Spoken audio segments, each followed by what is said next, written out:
ওই পুরী ধামে জগন্নাথ দর্শন করতে পারে ওই আষাঢ় মাসে, সেই ভক্ত চিরতরে জগন্নাথ চরণ প্রাপ্তি লাভ করে। নিতাই গৌর প্রেমানন্দে হরি। ও মা, ঠিক এমনি করে আমার শিলাবতী মা আনন্দে আত্মহারা হয়েছেন, ভগবানের নাম জপ করছেন, ওই একাকী সংসারে আছেন, গর্ভের সন্তানকে গর্ভে নিয়ে। তো এমনি করে ভগবানকে পুজো দেয়, সেবা দেয়, আর ভগবানের নাম নিয়েই তার দিন কেটে যাচ্ছে। মাগো 7 দিন পেরিয়ে 8 দিনের দিন পড়েছে, আর স্বামী কথা দিয়ে গেছেন ওই 8 দিনের দিন বাড়ি ফিরে আসবে। তো শিলাবতী মা ওই স্বামীর আশায় পত্রী চেয়ে বসে আছেন মাগো। কিন্তু সকাল গড়িয়ে দুপুর গড়িয়ে বিকেল, আর সেই বিকেল গড়িয়ে সন্ধে নেমে এসেছে মা। তবুও তো স্বামীর দেখা পেল না শিলাবতী মা। তো সেই সন্ধেবেলা ওই প্রদীপ নিয়ে গিয়ে তুলসী মাতাকে সন্ধে প্রদীপ দেখাচ্ছে। মাগো হঠাৎ করে এমনি সময় সেই শিলাবতী মায়ের হাত থেকে সন্ধে প্রদীপখানা মাটিতে লুটিয়ে পড়েছে।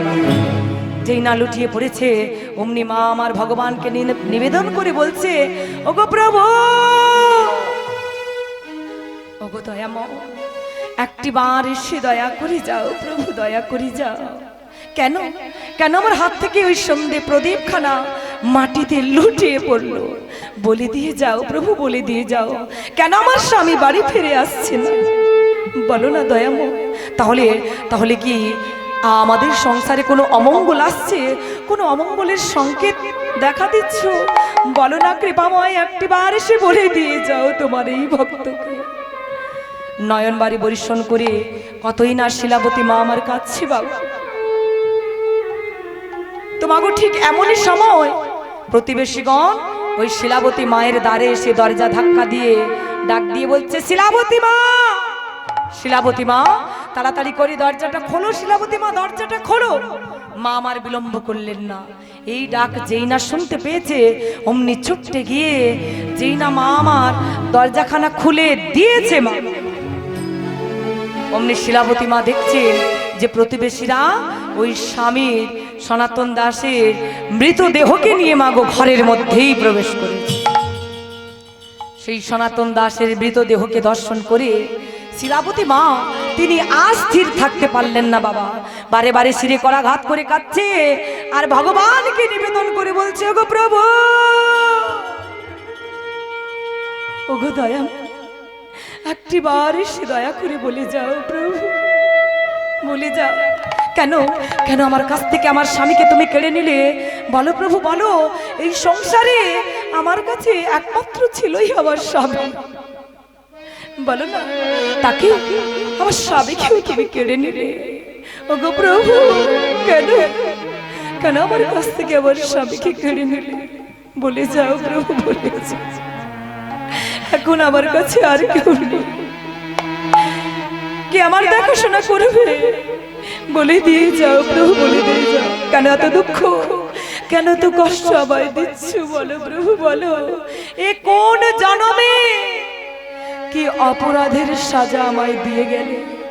বলো না প্রভু, বলে দিয়ে যাও, বলে দিয়ে যাও। এই আমার কপালে কোনো সুখ লেখা নেই প্রভু, বলো না। আমার সুখ লেখার কালি তোমার ওই কলমে বুঝি ছিল না প্রভু? ওই কলমে ছিল না। তাই তো তোমায় নিবেদন করে বলি প্রভু, ওগো দয়াময়, কোন কলমে লিখেছ বিধি, এই ভাগ্যটা বলো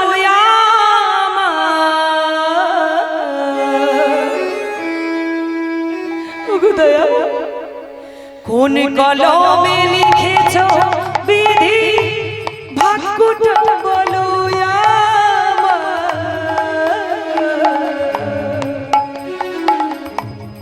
আমার সুখ লেখা কালি ছিল না বুঝি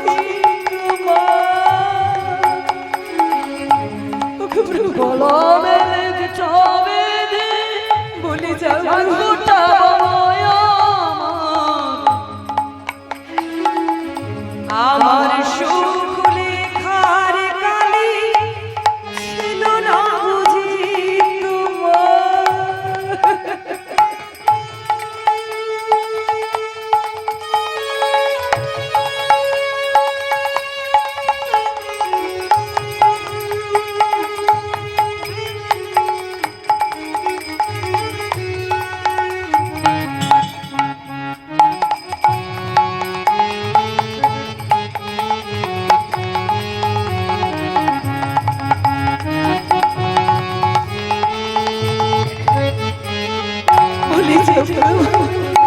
ওগো দয়াময়, দুই চোখেতে কোথা থেকে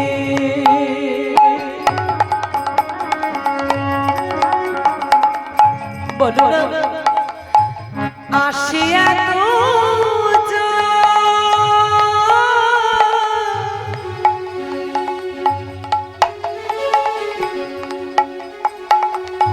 দুই চোখেতে কোথা থেকে আসে এত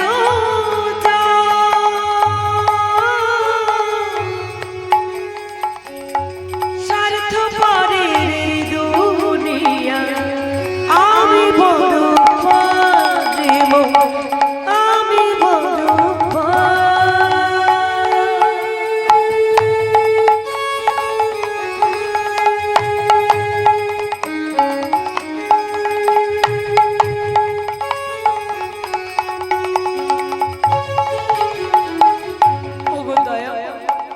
দয়া করে বলেছি কৃপা করে যাও প্রভু, তুমি ছাড়া এখন এই ভক্তের কাছে আর কেউ নেই। কেন এত দুঃখ, কেন এত কষ্ট দিচ্ছ দয়াময়? যত কষ্ট যত দুঃখ দেবে দাও প্রভু, শুধু শক্তি দিও প্রভু সহিবারে, যেন সকল দুঃখ কষ্ট আমি সইতে পারি। এইটুকু কামনা করি প্রভু, এইটুকু নিবেদন করে বলে যায়। এই দুঃখ কষ্ট যে বাহির অঙ্গ থেকে বিচার করা যায় না, বাহির অঙ্গ দর্শন করে। হ্যাঁ, অন্তরে যে কত কষ্ট কত দুঃখ রয়েছে একমাত্র সে কথা তো তুমি জানো প্রভু, সে কথা তো তুমি জানো। তাই তো তোমায় নিবেদন করে বলি প্রভু, ওগো দয়াময়, ওগো বাহির অঙ্গ যায় গো দেখা, ভিতর জানাই দেখা,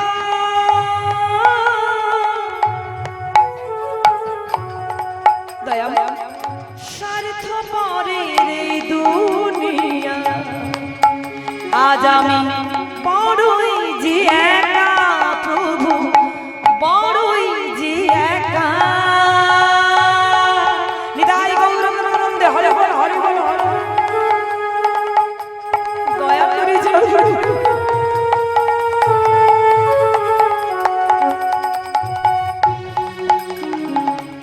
বাহির অঙ্গ যায় রে দেখা,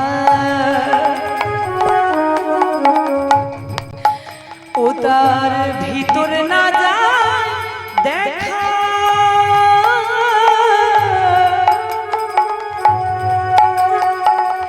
স্বার্থপরের দুনিয়া আমি বড় একা দেব, আমি বড় একা।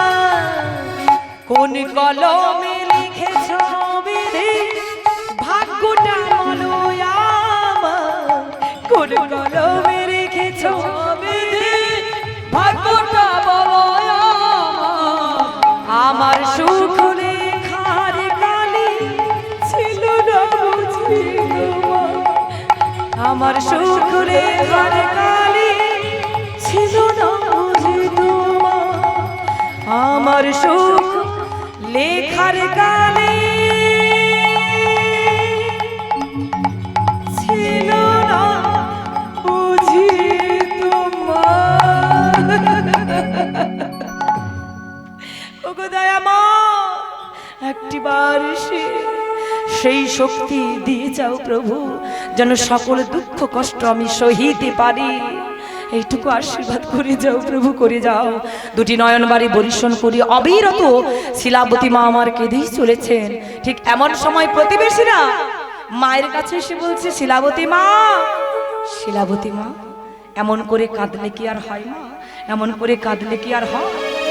কেঁদো না শিলাবতী মা, চলো ওর দেহটা সৎকার করে আসতে হবে না, চলো। আর দেরি নয়, প্রতিবেশীরা ওই সনাতন দাসের দেহকে নিয়ে বাবা সৎকার করে বাড়ি ফিরে এলেন। আর শিলাবতী মা আমার স্বামীর সমস্ত শেষকৃত্য সমাপন করে এমনি করে গর্ভের সন্তানকে নিয়ে এমনি করে তার দিন কাটছে বাবা, জীবনযাপন করছে।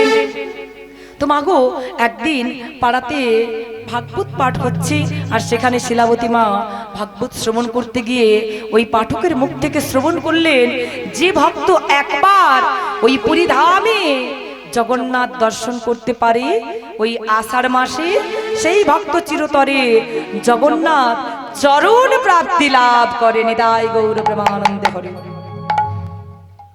তো মাগো, এই কথা শুনেই শিলাবতী মায়ের বড় বাঞ্ছা হলো, আমিও একবার জগন্নাথ দর্শন করে আসব।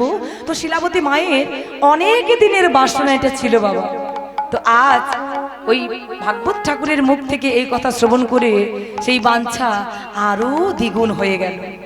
তো মা শুনেছে যে এই আষাঢ় মাস এসে গেছে, সকল ভক্ত প্রতিবেশীরাও, এই প্রতিবেশীর সকল ভক্তরাও যাচ্ছে সেই পুরীধামে জগন্নাথ দর্শন করতে। তো মা আমার বিলম্ব না করে প্রতিবেশীদের দ্বারে দ্বারে গিয়ে করজোড়ে মিনতি করে বলছে, ওগো প্রতিবেশীগণ, একটিবার কৃপা করে আমাকে তোমরা সঙ্গে করে নিয়ে যাবে, আমিও যেতে চাই, চলো না, আমায়ও সঙ্গে নাও, তোমাদের সঙ্গে নাও প্রতিবেশী নাও।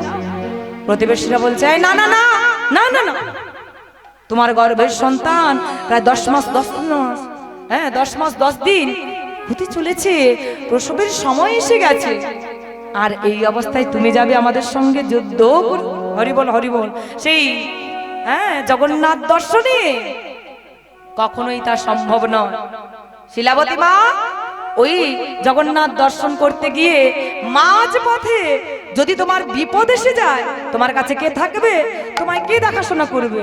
ওই তোমার জন্য আমরা কি আর ওই জগন্নাথ দর্শন থেকে চ্যুত হয়ে যাব? কখনোই তা সম্ভব নয়। না না না, আমরা তোমাকে নিয়ে যেতে পারবো না গো, পারবো না।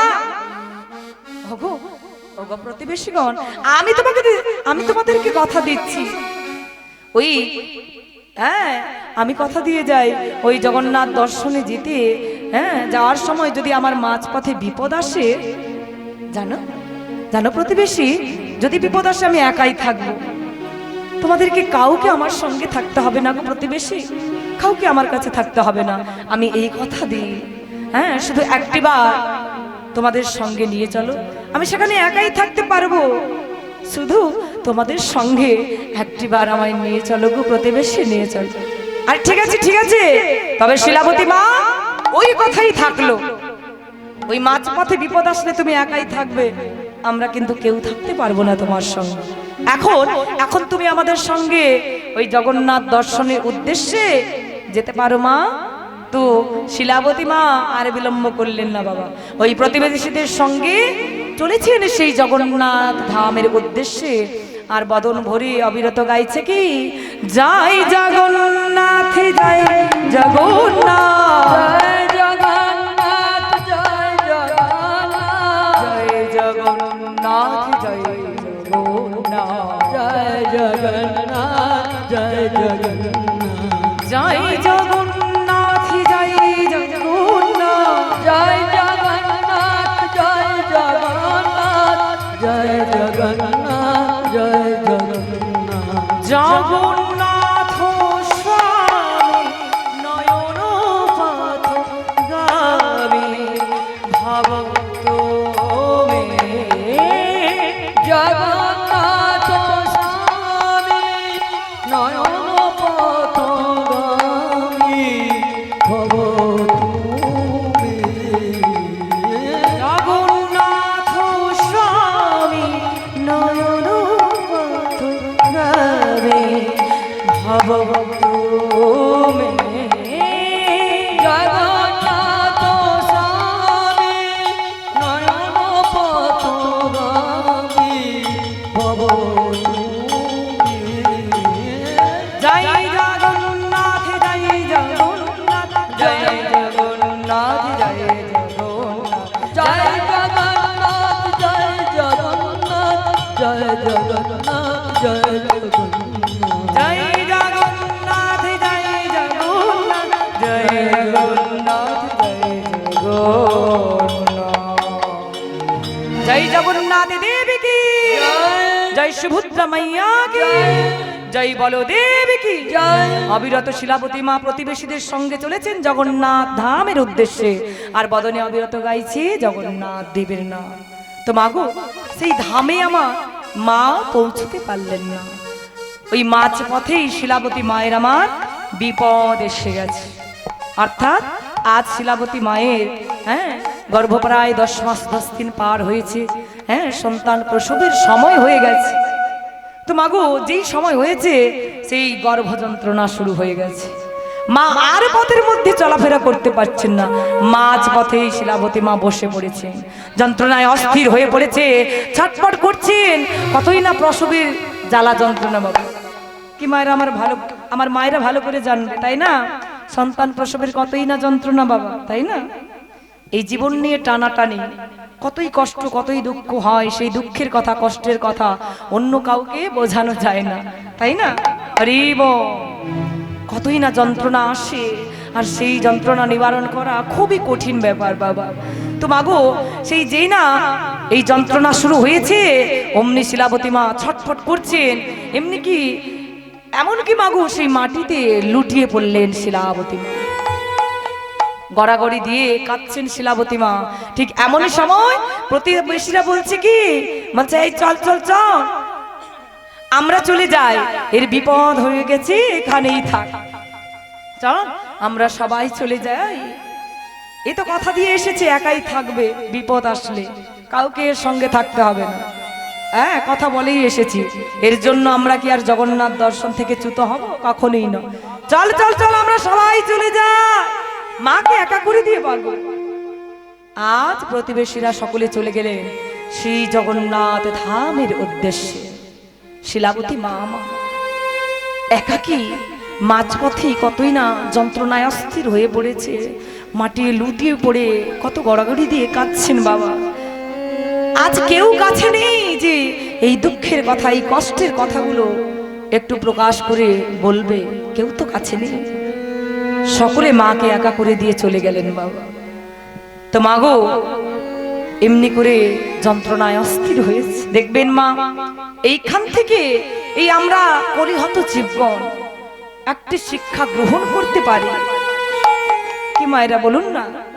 যত সময় আমাদের কাছে স্বার্থ, অর্থাৎ ধন সম্পত্তি, সোনাদানা, টাকা পয়সা, এগুলো আমাদের কাছে থাকে, আমাদের স্ত্রী, পুত্র, কন্যা, আত্মীয় পরিস্বজন, বন্ধু বান্ধব আমাদেরকে কতই না ভালোবাসেন বাবা, কতই আমাদের যত্ন নেয়। ওই স্বার্থ অর্থাৎ ধন সম্পত্তি, সোনাদানা, জমি জায়গা, ওগুলো যখন আমাদের কাছ থেকে ওরাই নিয়ে নেয়, আমাদের কাছ থেকে আমাদের কাছে থাকে না, ওরাই নিয়ে নেয় আমাদের কাছ থেকে, সেই সময় আমাদের অবস্থা কেমন হয় মা? হরি বল হরি বল।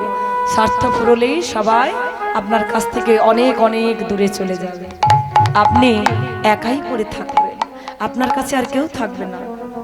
তো ওরাই নিয়ে নেয় আমাদের কাছ থেকে সকল ধন সম্পত্তি, আর তখন আমাদের স্থান হয় কোথায়? ওই সংসারে আমাদের আর কোনো গুরুত্ব থাকে না, তাই না? আমাদের কথা আর চলে না, তাই না? তখন আমাদের স্থান হয় কোথায় মায়েরা? কোনো গাছতলায় গাছতলায় দিন কাটাতে হয়, তাই না? ও মা, কিংবা সেই বৃদ্ধ বয়সে ওই ভিক্ষে করে করে নিজেদের জীবনকে নির্বাহন করতে হয়। অবশেষে যখন আর ভিক্ষে করতে পারছি না, এই হাত পা আর যখন চলাফেরা করছে না, অবশ হয়ে যাচ্ছে, সেই অবশেষে স্থান হয় আমাদের কোথায়? আমরা গিয়ে উঠছি, বাধ্য হয়ে সেখানেই উপনীত হয়েছি কোথায় না সেই বৃদ্ধাশ্রমে গিয়ে উপনীত হয়েছি। নিতাই গৌর প্রেমানন্দে হরিব হরিব, তাই না? এই তো আমরা কলিহত জীবন, এই পরিস্থিতি প্রায় আমাদের এই বয়স্ক পিতা মাতাদের হচ্ছে, তাই না? কি মায়েরা বলুন না? ওই স্বার্থ ফুরলেই সবাই এই কাছে আর থাকে না, অনেক অনেক দূরে চলে যায়। এর একটি ছোট করে একটু গল্প বলি মা, দেখবেন ওই যত সময় আমাদের কাছ থেকে সন্তান সন্ততি ওরা পায়, টাকা পয়সা, ধন সম্পত্তি, যত সময় ওই পাচ্ছে আপনাকে আদর করবে, ভালোবাসবে, আর যখনই পাবে না তখন আমাদের অবস্থা কেমন হয় একটু ছোট করে বলি মা। তো মাগো, আমাদের সকলেরই একদিন বয়স হবে, তাই না? এই পার থেকে ওই পারে চলে যেতে হবে। তো যাওয়ার কালে, সেই বৃদ্ধা কালে যখন আমরা বিছানা শয্যায় শায়িত হয়ে যাই, কোনো বৃদ্ধ মাতা কিংবা পিতা শয্যাশায়িত হয়ে আছেন, ঠিক করে খাওয়া দাওয়া করতে পারছে না, ঠিক করে চলাফেরা করতেও পারছেন, তাই না? তো তখন কি হয় দেখবেন, ওই ব্যক্তি, হ্যাঁ, বন্ধু বান্ধব, আত্মীয় পরিস্বজন, পুত্র কন্যা, হ্যাঁ, সকলেই এসে কি করে, ওই পিতা মাতা শয্যাশায়িত হয়ে আছে, ওখানে এসে মাতাকে ঘিরে কিংবা পিতাকে ঘিরে চতুর্দিকে সবাই মিলে বসে। আর ওই বন্ধু বান্ধব, আত্মীয় পরিস্বজন, ওরা যে এই বাড়িতে এসেছে, কি করেছে, ওই হাতে করে ভালো মন্দ মিষ্টান্ন, হ্যাঁ, ফল, আরো অনেক ভালো মন্দ কিছু উপহার নিয়ে এসেছে। মা, ও মা, আজ পিতামাতা শয্যাশায়িত হয়ে আছে, ঠিক করে খাওয়া দাওয়া করতে পারছে না, আর আজকেই এনেছে কি, ওই ভালো মন্দ উপহার, তাই না? ওই যখন খেতে পাচ্ছিল, চলাফেরা করতে পারছিল, তখন কেউ এমনি করে ভালোবাসে, এত আদর, এত যত্ন করে? এত আদর যত্ন কেউ করবে না। যখনই, হ্যাঁ, যখন শয্যাশায়িত হয়ে যায়, ওরা ভালো মন্দ উপহার নিয়ে এসে, হ্যাঁ, দেখতে আসে, তাই তো? তো ওই পিতা মাতাকে ঘিরে বসেছেন, পিতা কিংবা মাতাকে তো সবাই বসেছেন, আর নিজের ছেলে মেয়েরা ওই পিতা মাতার কাছে বসেছেন, তো একটি খাতা আর একটি পেন নিয়ে। তো মাগো, যেই না বসেছেন ওই পিতার কাছে, তো ছেলে মেয়েরা জিজ্ঞাসা করে পিতাকে বলছে, পিতা বলো, তুমি কার কাছ থেকে কি পাচ্ছ? তো মাগো কথা বলতে পারছে না, অসুস্থ পিতা, ঠিক করে খাওয়া দাওয়া করতে পারছে না, ঠিক করে বলতেও পারছে না। তবুও যখন ছেলে মেয়েরা জিজ্ঞাসা করছে, কি গো মা, অনেক কষ্ট হচ্ছে, তবুও বলে যেতে হবে, কারণ কি, এখন আমার খুব খারাপ অবস্থা, ছেলে মেয়েদেরকে দায়িত্ব দিয়ে যেতে হবে। তো বলছে, শোন বাচ্চা, ওই যে পাড়াতে একজন, হ্যাঁ, ওই যে রামবাবু রয়েছে না, ওনার কাছ থেকে আমি পাবো 3000 টাকা। তো ছেলে মেয়েরা যে একটি খাতা আর একটি পেন নিয়ে বসেছে, মা বলছে, তাড়াতাড়ি লিখে নে রে, লিখে নে, হ্যাঁ, বাবার বুঝি মনে পড়ে যাবে, তাড়াতাড়ি লিখে নিলেন। তো আবার পিতা বলছে, শোন বাচ্চা, ওই পাড়াতে একজন বিমল বাবু রয়েছে না, ওনার কাছ থেকে আমি পাবো 5000 টাকা। ছেলে মেয়েরা আবার বলছে, তাড়াতাড়ি করে আবারও লিখে নে। হরি বল, আবারও লিখে নিলেন। বলছে, ওই শ্যামবাবুর কাছ থেকে পাবো আরো 5000 টাকা। ওমা, আরো তাড়াতাড়ি করে লিখে নিলেন। এইভাবে ছেলেমেয়েরা তাড়াতাড়ি করে লিখে নিচ্ছে খাতা পেন নিয়ে। তো যখনই ওই বয়স্ক পিতা বলছে, শোন বাচ্চা, ওই যে পাড়াতে একজন পুলিশ বাবু রয়েছে, ওই পুলিশ বাবু আমার কাছ থেকে পাবে 50,000 টাকা। খাতাটা বন্ধ কর, বাবার বুঝি মাথা খারাপ হয়ে গেছে। নিতাই গৌর প্রেমানন্দে হরি। এই তো আমাদের পরিস্থিতি মাগো। এত সময় পিতা পেয়েছিল কি মায়েরা আনন্দে আত্মহারা হয়ে ছেলে মেয়েরা তাড়াতাড়ি খাতা আর পেন নিয়ে হিসেবপত্র লিখে নিচ্ছে। যখনই পিতার কাছ থেকে পাচ্ছে পুলিশ বাবু 50,000 টাকা, তখনই বাবার কি হলো, মাথা খারাপ হয়ে গেল। কারণটি কি? হরি বল। এত সময় পিতা পেয়েছিল মানে কি, ছেলে মেয়েরা পাবে। পিতা তো এখন চলে যাচ্ছে ইহলোক থেকে পরলোকে, পাবে কারা, ছেলে মেয়েরা। তাই আনন্দে লিখে নিয়েছিল। এখন পিতার কাছ থেকে পাচ্ছে পুলিশ বাবু 50,000 টাকা। তো এখন পিতা চলে যাচ্ছে, ওই ছেলে মেয়েদেরকেই ওই টাকা পরিশোধ করতে হবে। তাই তো আজ বাবার বুঝি মাথা খারাপ হয়ে গেল। নিতাই গৌর প্রেমানন্দে হরি বল, হরি বল। এই তো আমরা কলিহত জীবগণ, হ্যাঁ, আমাদের এই পরিস্থিতিগুলোর মধ্যে চলতে হচ্ছে। তো মাগো দেখুন, এই শিক্ষাগুলো আমাদের আগে গ্রহণ করতে হবে। এই শিক্ষাগুলো যদি আমরা গ্রহণ না করতে পারি, আমাদের যে ছেলে মেয়ে, আমাদের সন্তানের কাছ থেকে আমরা কিন্তু আশা করতে পারি না। কি আশা করতে পারি না বাবা? আমাদের বয়স্ক পিতামাতাদের চরণ সেবা করলাম না, তাদের যখন বয়স হয়ে যায়, দুবেলা দুমুঠো অন্ন তাদের মুখে আমরা তুলে দিতে পারলাম না, হ্যাঁ, তাদের দেখাশোনা করলাম না। তো আমাদের যে ছোট্ট ছোট্ট ছেলেমেয়েরা, ওই শিক্ষা কিন্তু তারাই গ্রহণ করছে, তাই না? আমাদের কাছ থেকে এই শিক্ষা তারা পাচ্ছে, আমরা করলাম না। ওই ছেলেমেয়েরা যখন বড় হবে, আমাদের যখন বয়স হবে, তারা কি আমাদের দেখাশোনা করবে? আমাদের খেতে দেবে? দেবে না। ওই শিক্ষা তারা পেয়েছে। নিতাই গৌর প্রেমানন্দে হরি বল। তো এই শিক্ষাগুলো প্রথমত আমাদেরকে গ্রহণ করতে হবে। বয়স্ক পিতামাতাদের চরণ সেবা করো, তাদের দেখাশোনা করার জন্য একমাত্র পুত্র কিংবা কন্যার দায়িত্ব, তাই না? হরিবল হরিবল হরিবল। আমরা যদি পিতামাতার চরণ সেবা না করি তাহলে ছেলেমেয়েরা কি করে আমাদেরকে দেখবে? আমরা কিন্তু নিজেদের সন্তানের কাছ থেকে এই আশা করতে পারবো না। তো দেখুন, এই যে শিলাবতী মাকে ঠিক তেমনি প্রতিবেশীরা অনেকেই ছিলেন, কিন্তু আজ মাকে একা করে দিয়ে চলে গেলেন কোথায়? সকলেই চলে গেলেন জগন্নাথ ধামের উদ্দেশ্যে। মা একাকী সেখানে যন্ত্রণায় ছটফট করতে করতে এক পুত্র সন্তান প্রসব করলেন বাবা। সেই সন্তানকে কোলে তুলে নিয়ে কতই আদর যত্ন করছে, কিন্তু মনে মনে এমনই তিনি কষ্ট পেয়েছে, এমনই দুঃখ পেয়েছেন বাবা। ভগবানকে নিবেদন করে বলছে, না না না, এই সন্তানের জন্য আমি সংসার ছেড়ে আজ পথে এসে বসেছি। আজ এই সন্তানের জন্য আমার স্বামী আমায় চিরতরে ছেড়ে ইহলোকে ছেড়ে পরলোকে গমন করেছে। আমার এই সন্তানের জন্য আজ জগন্নাথ দর্শন থেকে আমি চ্যুত হয়ে গেলাম। তাই এই সন্তান আজ আমার কাছে থাকার থেকে না থাকাই ভালো। একটি জঙ্গলের মধ্যে ওই সদ্য প্রসবজাত নিজের সন্তানকে মা আমার ছুঁড়ে ফেলে দিতে দ্বিধাবোধ করলেন না বাবা। ছুঁড়ে ফেলে দিয়েছে, পরিত্যাগ করেছে। মা এমনই কষ্ট, এমনই দুঃখ পেয়েছেন। কেন না? ওই মায়া সঙ্গ করে রাখবে না, ওই নিজের সন্তানকে আর তিনি কাছে রাখতে চায় না। আজ অনেক কষ্ট, অনেক দুঃখই পেয়েছে। তাই মা মনে মনে ভাবছে, না, সকল কিছু পরিত্যাগ করে যখন সংসার, স্বামী সকল কিছু পরিত্যাগ করেছি, আমি এই সন্তানকে আর আমার কাছে রাখবো না। পরিত্যাগ করে আজ আমি যাব আবারও সেই জগন্নাথ ধামের উদ্দেশ্যে। তাই সন্তানকে পরিত্যাগ করতে বাধ্য হয়েছে মা। তো মাগো, মা আমার ছুঁড়ে ফেলে দিতে বাধ্য হয়েছে। আর ভগবান একদিন ওই শিলাবতী মাকে আশীর্বাদ করেছিলেন না, ওই মায়ের গর্ভে ভগবানের ভক্ত আসবেন।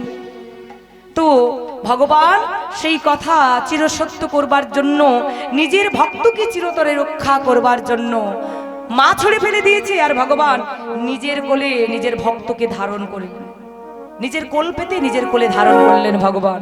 তো এবার সেই শিশুকে এক বৃক্ষের ডালের উপর স্থান দিলেন ভগবান। আর এদিকে সদ্য প্রসবজাত মা, সেই শিলাবতী মায়ের কি অবস্থা গো মা? আবার চেষ্টা করছে উঠে দাঁড়িয়ে যাবেন কোথায়? সেই জগন্নাথ ধামের উদ্দেশ্যে। তো মাগো, সদ্য প্রসবিনী মা দাঁড়ানোর শক্তিটুকু পাচ্ছে না। হ্যাঁ, চেষ্টা করছে দাঁড়ানোর জন্য, কিন্তু আবারও পড়ে যাচ্ছে, আবারও চেষ্টা করছে, আবারও পড়ে যাচ্ছে। তো মাগো, আজ ভগবান দেখলেন, আহা, আমার ভক্ত আজ অনেক কষ্ট পেয়েছে, অনেক দুঃখ পেয়েছে। হ্যাঁ, ওই ভগবানের দর্শন থেকে চ্যুত হয়েছে বলে, আজ আমার দর্শন থেকে চ্যুত হয়েছে বলে আজ নিজের সন্তানকেও পরিত্যাগ করেছে। আমি আর দুঃখ দেব না, আর কষ্ট দেব না। আমি নিজেই ওই ভক্তকে নিয়ে যাব সেই জগন্নাথ ধামের উদ্দেশ্যে, জগন্নাথ দর্শন করাবো। তো মাগো, যারা ভগবানের পরম ভক্ত হয়, ভগবান একটু সেই ভক্তদের পরীক্ষা করে দেখে নিতে চায়, তাই না? তো মাগো, পরীক্ষা করতে চায়, অর্থাৎ করমেজ ধন সম্পদ ক্ষয়, করমেজ বন্ধু বান্ধব বিচ্ছেদ, করমেজ জীবন সংশয়। তবুও যদি সেই ভক্তটি বদন ছেড়ে, ওই বদন থেকে ভগবানের নাম না ছাড়ে, ভগবান বললেন, আমি অচিরেই সেই ভক্তকে কৃপা বাড়ি বর্ষণ করি। করমেজ ধন সম্পদ ক্ষয়, অর্থাৎ ধন সম্পদ এক এক করে ওই ভক্তের কাছ থেকে কেড়ে নেন ভগবান। করমেজ বন্ধু বান্ধব বিচ্ছেদ, এক এক করে যত বন্ধু বান্ধব রয়েছে, স্ত্রী পুত্র কন্যা, সবাইকে এক একে ওই ভক্তের কাছ থেকে কেড়ে নিচ্ছে। তবুও যদি বদন থেকে ওই ভক্তটি ভগবানের নাম না ছাড়ে, মা বলছে, করমেজু জীবন সংশয়। এবার ভগবান ওই ভক্তের দেহে বড় বড় ব্যাধি দেন বাবা, বড় ধরনের অসুখ দেন। সেই অসুখে রোগাক্রান্ত হয়ে সেই ভক্তটি একেবারে শয্যাশায়িত হয়ে গেলেন। ওই চলাফেরা করতে পারছে না, খাওয়া দাওয়া করতে পারছে না, ঠিক করে কথাও বলতে পারছে না, তবুও যদি ওই ভক্তটি বদন থেকে ভগবানের নাম না ছাড়ে, ভগবান বললেন আমি চিরতরে সেই ভক্তির দাসানুদাস হয়ে থেকে যাই। নিতাই গৌর প্রেমানন্দে হরি বল, হরি বল, হরি বল। তোমাকে দেখো, আজকে এই শিলাবতী মা অনেক কষ্টই পেয়েছে, অনেক দুঃখই পেয়েছেন। তোমাগো ভগবান এই ভক্তটিকে আর দুঃখ দিতে চাইছে না। ছোট্ট বালকের বেশ ধারণ করে ভগবান ওই শিলাবতী মায়ের কাছে এসে মায়ের হাত ধরে নিয়ে গিয়ে ওই জগন্নাথ দর্শন করালেন। ছোট্ট বালক বেশি ভগবান ওই জগন্নাথ দেহে একই অঙ্গে মিলিত হলেন। আর সেই জগন্নাথ দর্শন করে শিলাবতী মা চিরতরে জগন্নাথের চরণ প্রাপ্তি লাভ করলেন।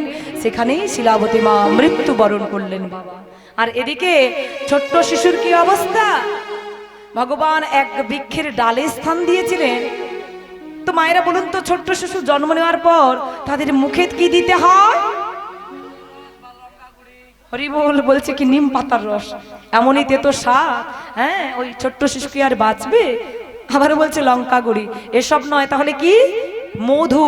মানে ছোট্ট শিশু যতই বড় হবে মিষ্টি মিষ্টি কথা বলতে শিখবে।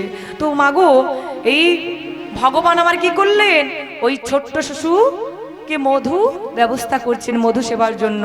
তো এক বৃক্ষের ডালের ওপর স্থান দিলেন ছোট্ট শিশুকে, আর মায়ার দ্বারা ওপরে মধুচক্র সৃজন করলেন সেই বৃক্ষের ডালের ওপর। তো সেই মধুচক্র থেকে ফোটা ফোটা মধু এবার ছোট্ট শিশু বদনে পড়ল। ভগবানের মায়ের দ্বারা এবার মধু পান করলেন ছোট্ট শিশু। সেই বৃক্ষের তলে স্থান দিলেন এবার ভগবান। তো মাগো ওই জঙ্গলে দূর থেকে একটি বাঘিনী ওই শিশুকে শিকার করবে বলে ছুটে আসছে। তো ভগবান দেখলেন যে নিজের ভক্তকে কিভাবে রক্ষা করা যায়। তো ওই বাঘিনীর হিংসাক্ত বোধ থেকে মায়ার দ্বারা তিনি বাৎসল্য প্রেমে বিভাবিত করলেন বাবা। তো বাঘিনী ছুটে এসে ওই শিশুকে শিকার করছেন না, নিজের দুগ্ধ থেকে আপনা আপনি দুগ্ধ ঝরালেন ছোট্ট শিশুর বদনে। তো এবার ভগবানের মায়ের দ্বারা মধু পান হলো, বাঘিনীর দুধ পান হলো। ওই জঙ্গলে মাগো এক কাঠকুড়ুনির মেয়ে কাঠকুড়াতে এসে ওই সন্তানটিকে কুড়িয়ে পেয়েছিলেন বাবা। কুড়িয়ে পেয়েছে, কিন্তু মনে মনে সেই মেয়েটি ভাবছে যে আমার তো সারাদিন কাঠ কুড়িয়ে সংসার চলে, কটাকাই বা আমি পাই, যে এই সন্তানকে আমি কিভাবে লালন পালন করতে পারি। তো অনেক কথাই ভাবছেন, আর ভাবছেন যে তাদের পাড়াতে একজন ব্রাহ্মণ আর ব্রাহ্মণী ছিল। ওমা তারা অনেক দিন বিয়ে করে সংসার করেছে, কিন্তু তাদের সংসারে কোনো সন্তান সন্ততি নেই মা। তো মাগো এই মেয়েটি আর বিলম্ব করলেন না, সেই সন্তানকে নিয়ে গিয়ে ওই ব্রাহ্মণকে ডেকে বলছে, ও ব্রাহ্মণ, ব্রাহ্মণ তোমাদের সংসারে তো কোনো সন্তান সন্ততি নেই, তো আমি এই সন্তানটিকে কুড়িয়ে পেয়েছি, নাম ব্রাহ্মণ, তোমাদের নিজেদের সন্তানের মতো করে এই সন্তানকে লালন পালন করে তোলো। তো সন্তানকে ওই ব্রাহ্মণের কোলে দিয়ে দিয়েছেন বাবা। তো সেই ব্রাহ্মণ আর ব্রাহ্মণী ওই সন্তানটিকে নিজের ছেলের মতো করে মানুষ করছেন। তো এমনি করে দিন যায়, ক্ষণ যায়। যখনই 6 মাসের বয়স হলো, প্রতিবেশীরা দ্বারে এসে ব্রাহ্মণকে বলছে কি, ও ব্রাহ্মণ বলো না, বলো বলো কবে করবে আয়োজন, কবে করবে আয়োজন, কবে করবে আয়োজন, কবে করবে আয়োজন, তোমার ছেলের অন্নপ্রাশন কবে করবে আয়োজন, তোমার ছেলের অন্নপ্রাশন ওই শুভ দিনে শুভক্ষণে, তোমার ছেলের অন্নপ্রাশন ওই শুভ দিনে শুভক্ষণে, তোমার ছেলের অন্নপ্রাশন কবে করবে আয়োজন, কবে করবে আয়োজন, কবে করবে আয়োজন। ও ব্রাহ্মণ কবে করবে আয়োজন, তোমার ছেলের বয়স হয়েছে 6 মাস। 6 মাসের বয়স হলে কি করাতে হয় গো মায়েরা? ছোট্ট শিশুদের অন্নপ্রাশন। এই অন্নপ্রাশন কথাটিকে সন্ধি বিচ্ছেদ করলে কি পাওয়া যায়? অন্নপ্রাশ যুক্ত অন্ন। তাহলে অন্ন আমরা কাকে বলি মায়েরা, কাকে বলবো? এই যে আপনারা অন্ন পাবেন, অন্ন মানে কি? ভাত। কিন্তু মাগো ভাত তো ভাতেই, কখন অন্ন হয়ে যায়? মহাজন বললেন পরম ব্রহ্মা আস্বাদনের পরে যা কিছু থাকে সেটাই হলো মাগো অন্ন, অর্থাৎ ভগবানের নিবেদিত প্রসাদ, তাই না? ভগবান নিবেদন করলেন, সেটাই হলো অন্ন। প্রাস হয় কখন? যখন ওই ভগবানের নিবেদনের পর প্রসাদ সাধু গুরু বৈষ্ণবদের সেবা দেওয়া হয়, তখন হয়ে যায় অন্ন প্রাস। যুক্ত অন্ন কখন হয়? যুক্ত অন্ন কখন হয়? দেখবেন মায়েরা, ওই বিশেষ দিনে আমাদের জন্মদাত্রী মা কিংবা মামা দিদা কিংবা ঠাকুমা, ওনারা ওই দুগ্ধ এবং চাল আরো অনেক অনেক সামগ্রী দিয়ে মাগো পরমান্ন বানায়। ওই পরমান্ন গোবিন্দকে নিবেদন করিয়ে সাধু গুরু বৈষ্ণবদের সেবা দিয়ে যখন ওই পরমান্ন ছোট্ট শিশুর মুখে তুলে দেওয়া হয়, তখন হয়ে যায় কি? অন্নপ্রাশ যুক্ত অন্ন। অন্নপ্রাশন্ন সুসম্পন্ন হলো এমন করে। তো ছেলের মুখে যেই না অন্ন উঠে গেছে, রুচি পরিবর্তন হয়ে গেছে। আগেকার দিনে এই পরীক্ষাগুলো বেশিরভাগই হতো, এখনো হয়। তো সেই দিন কি করতো? ওই ছোট্ট শিশুকে খেলনা, অস্ত্রশস্ত্র অনেক সামগ্রীর মাঝে ছেড়ে দেওয়া হতো। তো এই শিশুটিকেও ছেড়ে দেওয়া হয়েছে, খেলনা দিয়েছে, অস্ত্রশস্ত্র অনেক সামগ্রী দিয়ে ছেড়ে দিয়েছেন। তো এবার ছেলেটি কি করছে? আহা হামাগুড়ি দিয়া শিশু এবার ভাগবত ধরে, হামাগুড়ি দিয়া শিশু ভাগবত ধরে, এবার হামাগুড়ি দিয়া শিশু ভাগবত ধরে, হামাগুড়ি দিয়া শিশু ভাগবত ধরে, অস্ত্র ধারণ করেন দক্ষিণ করে, অস্ত্র ধারণ করে দক্ষিণ করে, অস্ত্র ধারণ করেন দক্ষিণ করে, অস্ত্র ধারণ করে দক্ষিণ করে। হামাগুড়ি দিয়ে এই বাম করে ধরলেন, বাম হাতে ধরলেন কি? শাস্ত্র গ্রন্থ। এর দ্বারা প্রমাণ হয় কি? ওই ছোট্ট শিশুটি যতই বড় হবে তিনি শাস্ত্রজ্ঞ হবে, তাই না? এই ডান করে দক্ষিণ করে ধরলেন কি? অস্ত্র। এর দ্বারা প্রমাণ হয় ছোট্ট শিশু যতই বড় হবে বীর, তাই না?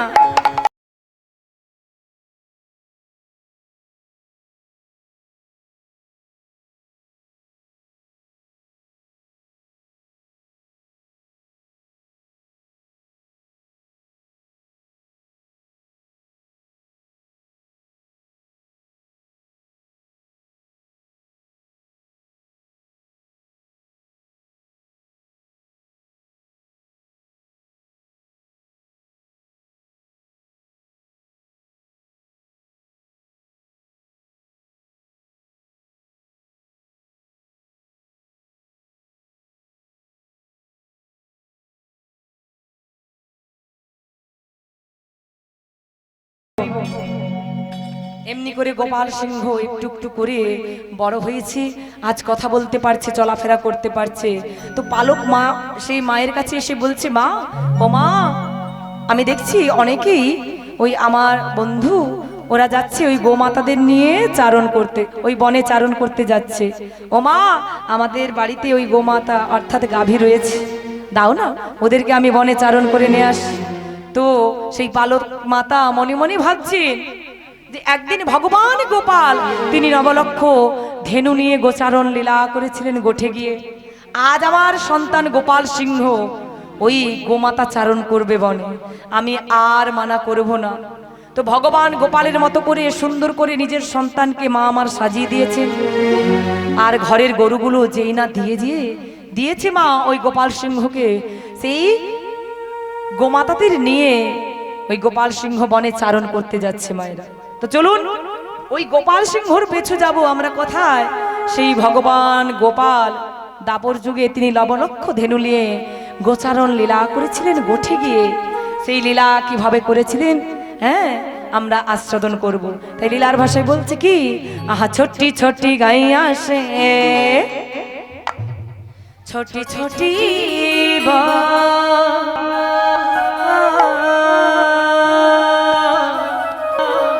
ছোটি সে ছোটি মেরো, দেখো মদন গোপাল। গৌর হরিব। छोटे छोटे बाल छोटे छोटे बाल छोटो सोमेरु मदन गोपाल छोटी छोटी छोटी गैया से छोटी छोटी बाल छोटी से मेरा मदन गोपाल छोटी छोटी छोटी छोटी गैया से छोटी छोटी बाल छोटो सोमेरु ताली ताली দিয়ে সবাই মিলে জয় হো।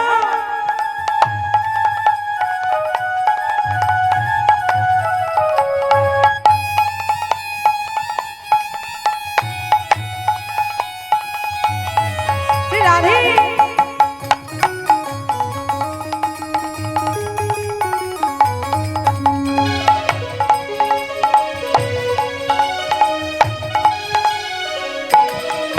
দেখো আগে আগে গাইয়া পিছে পিছে বা आगे आगे गैया पीछे पीछे बाल आगे आगे गाइया पीछे पीछे बा आगे आगे गाइया पीछे पीछे কি গো মাইরা আগে আগে গাইয়া গাবি মাতা চলেছেন আগে আগে ভগবান গোপাল নবলক্ষ ধেনু নিয়েছে ধবলি শ্যামলি এইভাবে নবলক্ষ ধেনু নিয়ে গোচারণে চলেছেন সেই গোঠে চলেছেন আগে আগে গাইয়া আর পিছে পিছে বাঘ তো ভগবান গোপাল তিনি কোথায় চলেছেন গো বাবা হ্যাঁ আগে গাইয়া পিছে বা তো মধ্যিক্ষণে গোপাল ছিলেন তাই বলছে কি आहा बीच में चल मेरे मदन गोपाल ओ बीच में चल मेरे मदन गोपाल दोनों छोटी छोटी छोटी छोटी गैया से छोटी छोटी बाल छोटी से मेरा मदन गोपाल छोटी छोटी छोटी छोटी गैया से हरि बोल हरि बोल छोटो सोमेरु मदन गोपाल श्री राधे हरि हरि बोल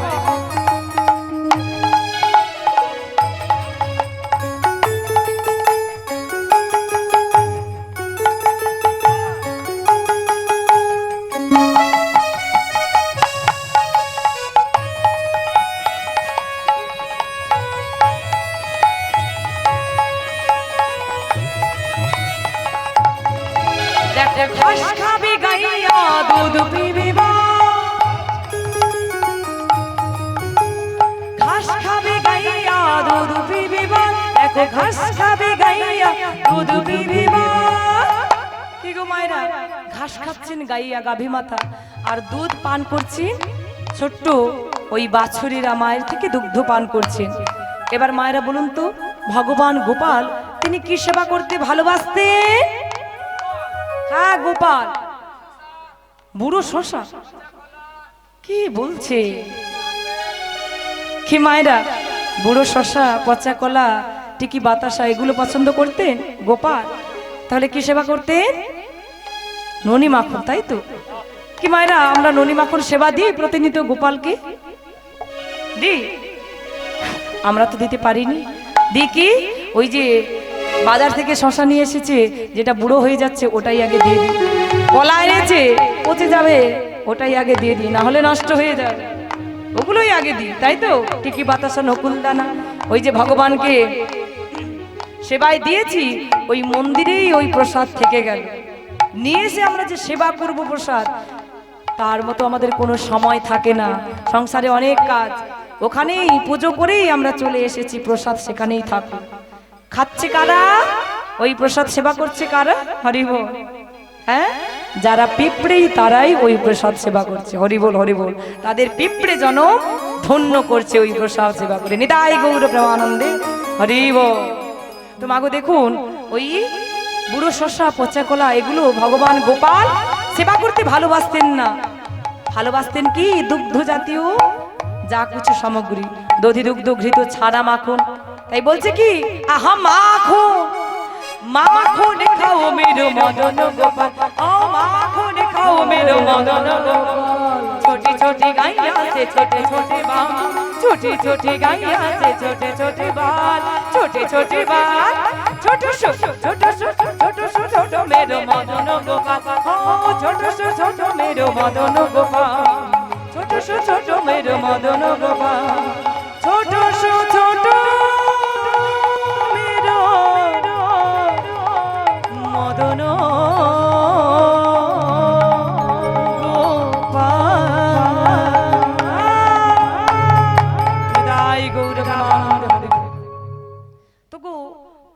এমনি করে সেই ভগবান গোপাল নবলক্ষ ধেনু নিয়ে তিনি গোচারণ লীলা করেছিলেন দাপর যুগে। তো আজ এই ভগবানের ভক্ত গোপাল সিংহ গোমাতাদের বনে চারণ করতে করতে মাগো ক্লান্ত হয়ে ছোট্ট শিশু একটি বৃক্ষ তলে ঘুমিয়ে পড়েছেন। আর সেই বৃক্ষের ডালের ফাঁক দিয়ে সূর্যরশ্মি এসে ওই শিশুটি বদনে পড়েছেন বাবা। তো ভগবান এই ভক্তের কষ্ট আর সইতে পারছেন না। তো কি করলেন? এই ভক্তের কষ্ট নিবারণের জন্য নাগ নাগিনী দুটি সর্পকে নির্দেশ করেছেন বাবা। আর সেই নাগ নাগিনী দুটি সর্প কি করলেন? ভগবানের আদেশ মতো ওই শিশুটি ঘুমিয়ে আছে, ওই মুখের ওপর রৌদ্র ঢাকবার জন্য নাগ নাগিনী ফনা বিস্তার করে এমনি করে মুখের ওপর রৌদ্র ঢেকে আছে। গোপাল সিংহের মুখের ওপর এমনি করে ফনা বিস্তার করে আছে। তো মাগো এদিকে বাড়ির সন্তান বাড়িতে ফিরে আসছে না। পালক পিতা সেই ব্রাহ্মণ, তিনি হলেন পঞ্চানন সিংহ। ছেলেকে খোঁজ করতে গিয়ে দেখলেন কি বনে বৃক্ষতলে ঘুমিয়ে আছে সন্তান, আর মুখের ওপর নাগ আর নাগিনী ফনা বিস্তার করে রৌদ্র ঢেকে আছে।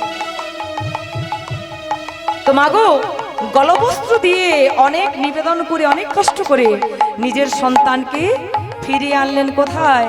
নিজের সংসারে নিয়ে এসেছেন মা। বলছে ওরে বাছা, তুই ব্রাহ্মণ সন্তান, লেখাপড়া শেখ। পিতামাতার কথা মতো লেখাপড়া শিখছেন সেই গোপাল সিংহ।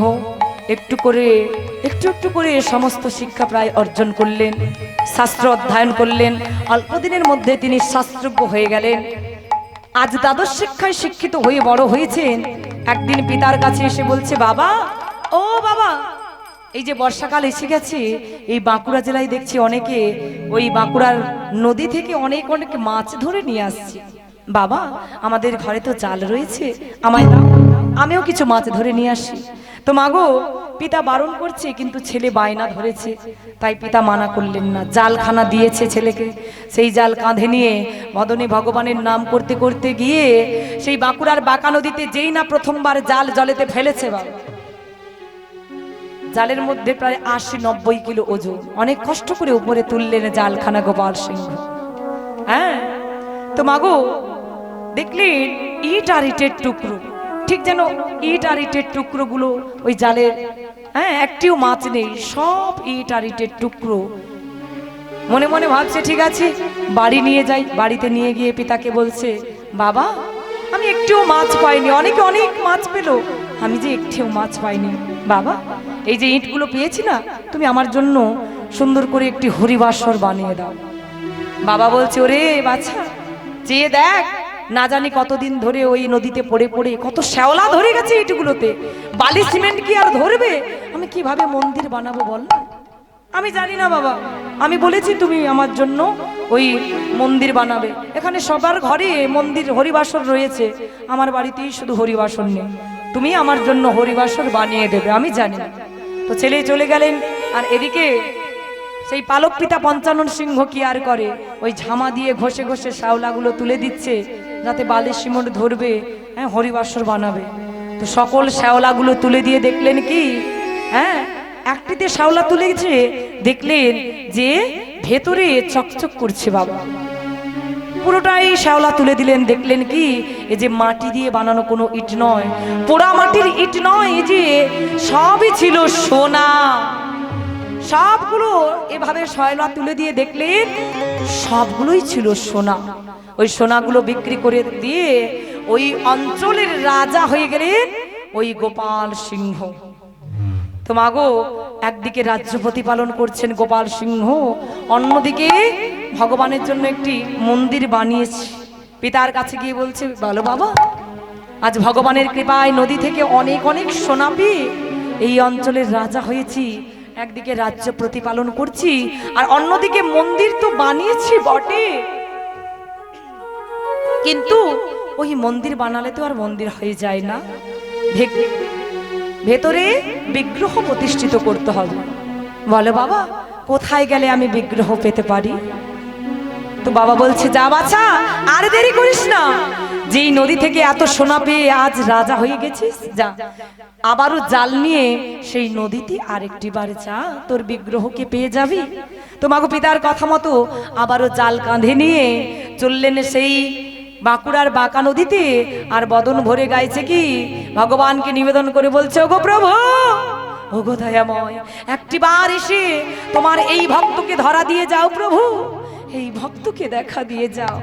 তোমার এই ভক্তটি যে আজ তোমার জন্য পাগল হয়েছে প্রভু, পাগল হয়েছে।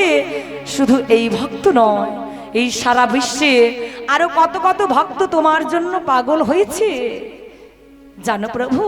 তাই তো তোমায় নিবেদন করে বলি প্রভু, নিবেদন করে বলি, আমি যার লাগি আজ পাগল হলাম, দয়াময় আমি তারি পেলাম গো, আমি যার লাগে পাগল হলাম, তার পেলাম তারি পেলাম গো, আমি যার লাগে পাগল হলাম, তার পেলাম কই, আমি তার পেলাম কই। হে দয়াময়, শুধু আমি তো পাগল না, এই সারা বিশ্ব মাঝে আরো আরো কত কত পাগল রয়েছে তোমার জানো দয়াময়। তাই তো তোমায় নিবেদন করে বলি প্রভু, ব্রহ্মা পাগল,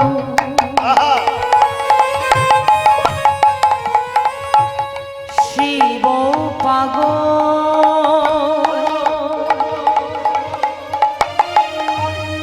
আর পাগল ইন্দ্র, ব্রহ্মা পাগল, ও দয়াময় দয়া করেছে, শিব পাগল, আর পাগল ইন্দ্র, যার লাগি পাগল আমি সে আমার শ্রী গোবিন্দ, আর যার লাগে পাগল আমি সে আমার গোবিন্দ, তারে পেলাম না,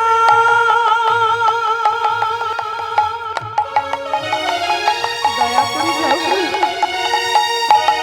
তারে পেলাম না,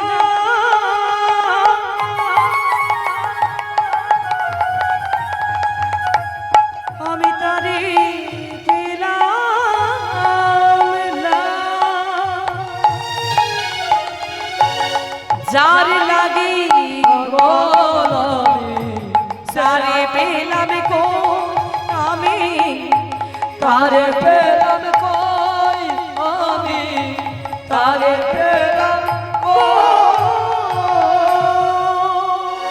দয়াময়, একটিবার এসে দেখা দিয়ে যাও প্রভু, এই ভক্তকে ধরা দিয়ে যাও। নয়নবাড়ি বরিশন করে বদনে ভগবানের নাম উচ্চারণ করছেন, আর দ্বিতীয়বার জালখানা জলেতে ফেলেছে বাবা। সেই জালের মধ্যে শঙ্খ ঘণ্টা পঞ্চপ্রদীপ উঠে এসেছে। তৃতীয়বার জাল জলেতে ফেলালেন, জালের মধ্যে সচন্দ্র তুলসী ঘট উঠে এসেছে। চতুর্থবার জাল জলেতে ফেলেছেন বাবা, আর সেই জালের মধ্যে স্বয়ং মদন মোহন সেই ব্রজ ছেড়ে সেই বাঁকা বিহারী আমার মদন মোহনের বিগ্রহ এই ধরাধামে ভক্তের জালের মধ্যে ধরা দিলেন।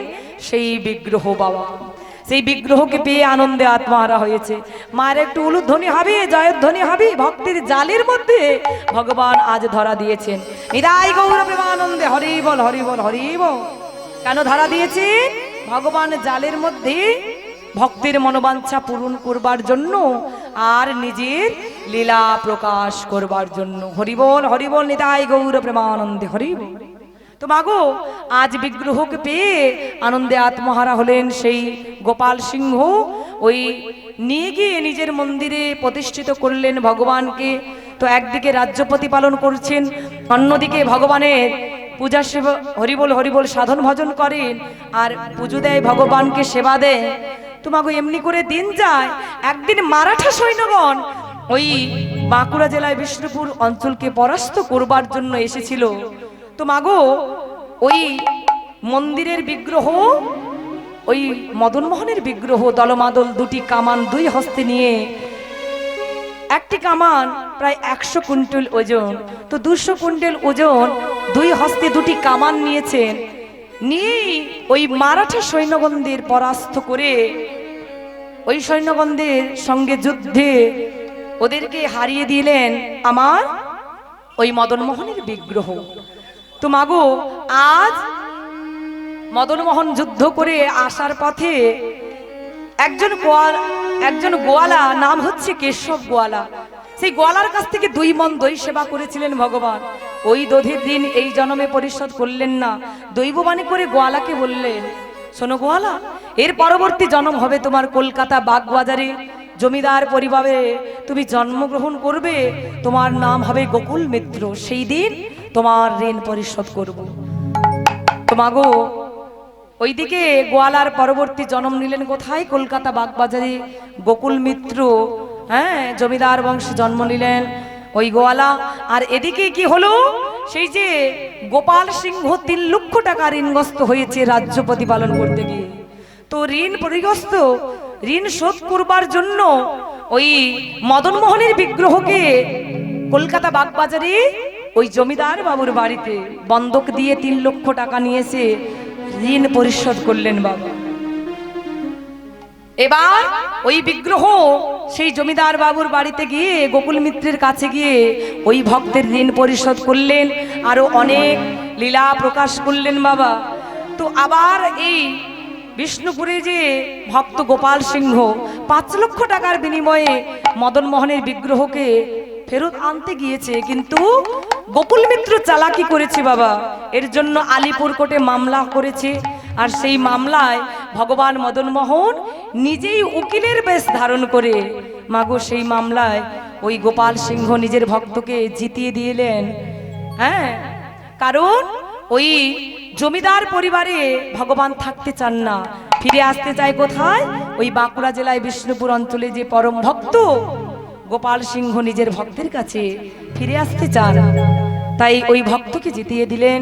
তো আরো চালাকি করলেন, কোমরটলি থেকে অনেক নকল মদনমোহনের বিগ্রহকে অনেক বিগ্রহের মধ্যিখানে আসল বিগ্রহকে বসিয়ে রেখেছেন সেই গোকুল মিত্র। এবার গোপাল সিংহকে বলছে, নাও তোমার বিগ্রহকে তুমি নিজেই খুঁজে নিয়ে নাও। তো মাগো সেই গোকুল মিত্র যেই না বলেছে, গোপাল সিংহ তো নিজের বিগ্রহকে খুঁজে পাচ্ছে না, নয়ন জলে বুক ভাসিয়ে কাঁদছে। ভগবান দৈববাণী করে বলছে, শোনো গোপাল, আমি তোমার কাছে ফিরে যেতে চাই, তুমি আমায় বুঝে খুঁজে পাচ্ছ না? যাও ওই মন্দিরে গিয়ে অনেক বিগ্রহের মধ্যখানেই আমি বসে আছি, দেখবে যে বিগ্রহের নাকের উপর শ্বেতমক্ষিকা বসে আছে এবং যে বিগ্রহের বাম অঙ্গ ঘর্মে ভিজে যাচ্ছে, তুমি ভাববে সেই হবে আসল বিগ্রহ। যাও শীঘ্র করে আমায় নিয়ে চলো সেই বিষ্ণুপুরে। তো মাগো এই দৈববাণী শ্রবণ করে গোপাল সিংহ আর বিলম্ব করলেন না, ওই মন্দিরে গিয়ে অনেক বিগ্রহকে খুঁজে খুঁজে দেখছে যে নিজের বিগ্রহ কোথায় রয়েছে। হ্যাঁ, তো মাগো অনেক বিগ্রহের মধ্যখানে দেখলেন কি বসে আছেন আসল বিগ্রহ, যার নাকের উপর শ্বেতমক্ষিকা বসে আছে এবং বাম অঙ্গ ঘর্মে ভিজে যাচ্ছে। তো সেই বিগ্রহকে পেয়ে আনন্দে আত্মহারা হয়ে ওই গোপাল সিংহ নিয়ে গেলেন কোথায়? ওই বিষ্ণুপুর অঞ্চলে। তো নিজের রাজ্যে নিয়ে গিয়ে আবারও সেই মদনমোহনের বিগ্রহকে প্রতিষ্ঠিত করলেন পুনরায় সেই বাঁকুড়া জেলার বিষ্ণুপুর অঞ্চলে। তো লীলার ভাষায় বলছে কি, আজ বিষ্ণুপুরে আইলা দেবে মদনমোহন, বিষ্ণুপুরে আইলা যে মদনমোহন, বিষ্ণুপুরে আইলা দেবে মদনমোহন, বিষ্ণুপুরে আইলা যে মদনমোহন, এই 7 জন্ম সত্যবন্দী হইলা নারায়ণ। আজি নগরের লোক সবই খাইয়া আসিল, আনন্দে